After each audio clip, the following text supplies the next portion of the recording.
Bismillahirrahmanirrahim.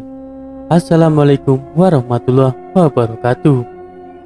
Kembali lagi bersama Mang Aji di channel History Horror yang akan menemani teman-teman semua dengan cerita horor dan mistis. Semoga cerita ini bisa menghibur.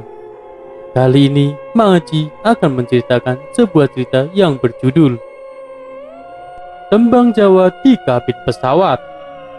Cerita ini Mang Aji ambil dari website okezone.com. Jika kalian ingin membaca kisah aslinya, bisa kalian lihat di link yang sudah saya tulis di deskripsi. Tak usah berlama-lama lagi, mari kita mulai saja ceritanya.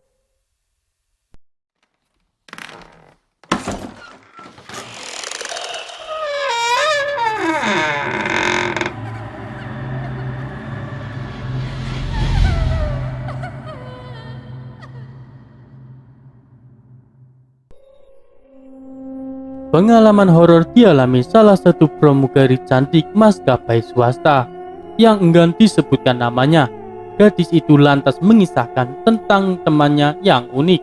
Temannya sesama pramugari bernama Leni, bukan nama sebenarnya. Memiliki kebiasaan lain daripada yang lain. Bahkan kebiasaan agak menyeramkan dan horor. Berikut ceritanya yang dikutip dari channel YouTube Galeri FM. Leni adalah pramugari asal keturunan Jawa. Temannya mendeskripsikan Leni sebagai seorang ramah dan periang.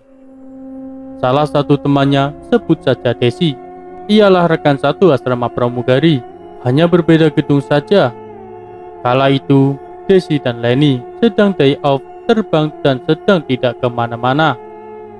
Desi kemudian main ke unit Leni untuk yang pertama kalinya. Sampai di sana kita masak, makan bareng dan bergosip kayak biasanya. Enggak kerasa hari udah malam. Gue mau pamit pulang, tapi Leni bilang, udah nginep di sini aja. Toh besok kita juga masih libur, kata Desi. Desi pun menurut untuk bermalam di unit Leni. Desi mengaku bahwa ia tidur sangat nyenyak malam itu. Dan pada tengah malam, ia terbangun untuk pergi ke kamar mandi.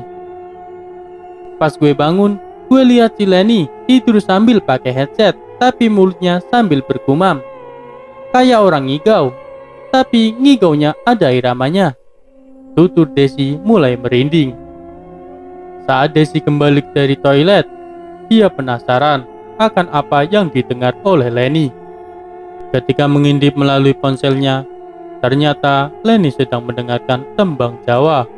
Desi mengenali lagu itu karena sempat Leni putar ketika mereka sedang masak. Desi tak ambil pusing dan kemudian melanjutkan tidurnya.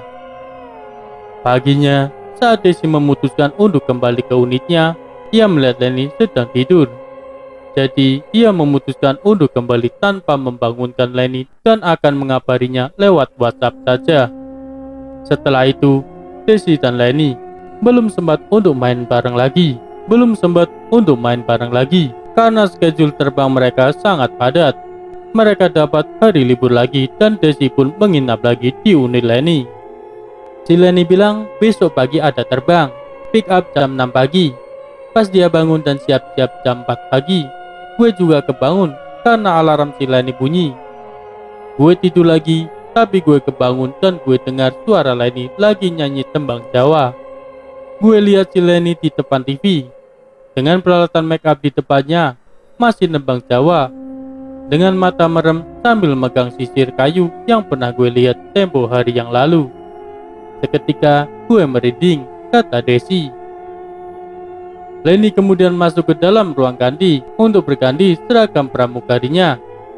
Selepas dari ruang ganti, Leni kaget ketika melihat Desi sudah bangun. Setelah itu, Desi pun mengantar Leni ke depan asrama. Sebulan setelah kejadian itu, Desi dan Leni mendapat jadwal terbang bersama, yang mana mereka mendapat satu asrama dan tidur di kamar yang sama. Desi awalnya tak berpikir aneh, sampai tengah malam ia mendengar Leni menyanyi tembang Jawa dari kamar mandi. Desi mengetuk pintu kamar mandi dan menanyakan keadaan Leni. ia takut terjadi hal buruk terhadap Lenny. Suara nyanyian itu pun berhenti. Lenny membuka pintu kamar mandi dan melihat gue dengan tatapan kosong. Kemudian keluar dari kamar mandi, ngelewatin gue gitu aja. Ketika itu, gue nyium wangi melati kuat banget dari kamar mandi, kata Daisy mengakhiri cerita.